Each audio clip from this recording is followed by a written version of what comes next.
persilakan panelis Bapak Agustinus Prasetyantoko untuk mengambil subtema pertanyaan Bapak. Di dalam fishbowl silakan diperlihatkan selanjutnya ke calon wakil presiden dan ke moderator.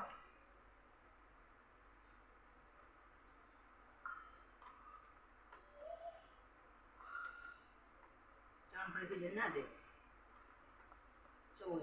Investasi. Selanjutnya kami mengundang Bapak Fauzan Ali Rashid untuk mengambil undian huruf A, B, atau C. Kita lihat. Huruf A. Baik, terima kasih Pak.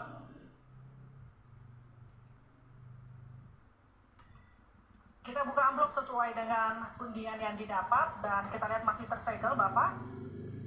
Kami ingatkan kembali untuk mendengarkan dengan seksama karena kami hanya akan membacakan pertanyaan satu kali.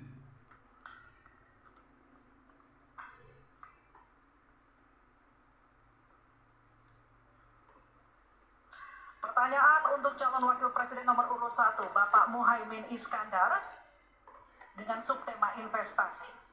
Kontribusi usaha menengah terhadap ekonomi kita sebesar 13%, sementara Thailand mencapai 18% dan Singapura 22%.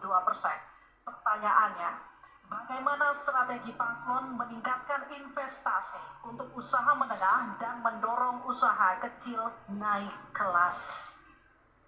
Waktu Bapak untuk menjawab 2 menit dimulai sejak Bapak berbicara. Silakan. Terima kasih. Investasi salah satu yang paling penting buat pertumbuhan ekonomi kita.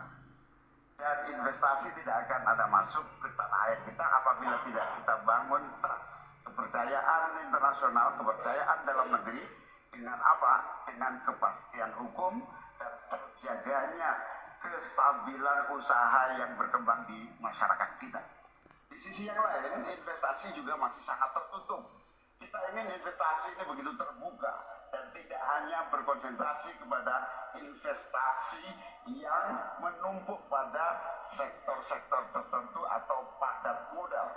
Kita perlu menggeser investasi ini menjadi padat karya yang bisa melibatkan seluruh anak bangsa ini mendapatkan pekerjaan. Di sisi yang lain, di selain halnya investasi yang transparan akan membuka akses usaha kecil dan menengah untuk terlibat di dalam proses investasi yang masuk ke dalam negeri maupun yang ada di masyarakat. Kedua, agar investasi ini bisa masuk buat kalangan UMKM dan seluruh pelaku usaha kecil, maka kita harus kuatkan kapasitas dan kualitas produksi dari UMKM kita, sekaligus tanggung jawab pemerintah ini meyakinkan sekaligus memberi fasilitas kemampuan pemasaran untuk meyakinkan para calon investor baik di dalam negeri maupun dari luar negeri.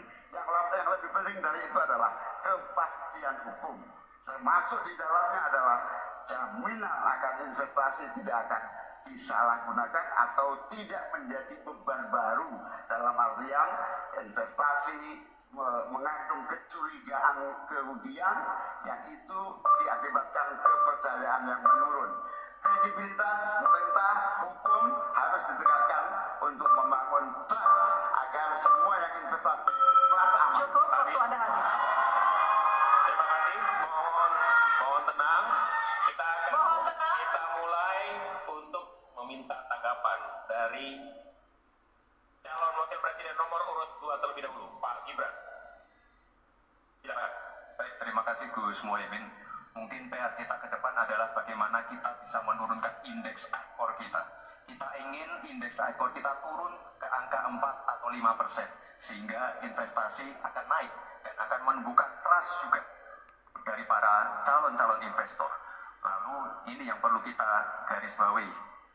Kita ingin akses untuk logistik harus terkoneksikan sehingga distribusi bisa menurun. Lalu untuk UMKM ini memang PR kita ke depan juga. Kita ingin memperbanyak inkubasi sehingga UMKM kita bisa naik kelas. Kita dampingi dari A sampai Z. Kita dampingi dari packagingnya, dari brandingnya, dari marketing ownernya. Setelah selesai kita dampingi lagi permodalannya. Setelah selesai kita dampingi lagi untuk bisa mendapatkan off-taker. Terima kasih. Waktu Anda masih tersisa Bapak. Mohon tenang. Cukup? Cukup? Baik. Selanjutnya saya berikan kesempatan kepada Calon calon wakil Wakil presiden nomor urut 3, Pak Mahfud. Caimin, calon wakil presiden paslon 1, begini, yang Bapak sampaikan itu tadi saya kira itu sangat normatif. Seharusnya begitu. Di lapangan Pak, investasi itu sulit loh Pak. Prosedurnya bertele-tele, ada konflik of interest di mana pejabat yang ngurus itu misalnya harus mendapat sesuatu tapi disalurkan lewat si A. Itu laporan yang masuk ke saya.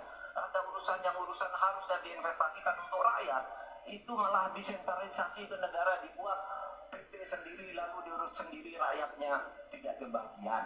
Nah itu yang sering saya dapat laporan dari berbagai tempat. Minta izin misalnya untuk UMKM misalnya berapa? Perlu 24 meja Pak untuk mendapat izin UMKM.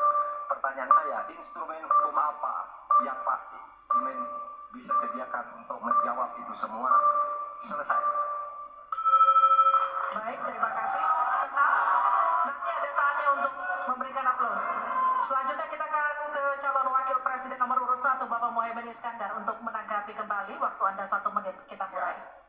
Memang apa yang disampaikan Pak Gibran, selain kita bantu permodalan dan kapasitas untuk produksi yang meyakinkan para investor masuk, ada prasyarat-prasyarat mutlak yang disiapkan pemerintah.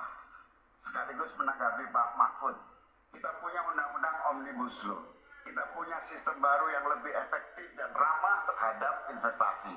Tetapi sekali lagi, pemerintah terlampau lambat dalam mengimplementasikan itu semua, sehingga harus kita serpek supaya lebih cepat lagi menyediakan sarana dan prasarana bagi percepatan izin. Berbelit-belitnya izin saya setuju, menjadi penyebab utama trust itu hilang. Nah, kita harus membenahi pada wilayah pemerintahan kita yang harus memberikan satu sarana infrastruktur yang memadai. Saya setuju, logistik menjadi salah satu kunci pentingnya. Logistik yang menyambungkan antara kebutuhan murahnya angkut barang sehingga investasi ini. Cukup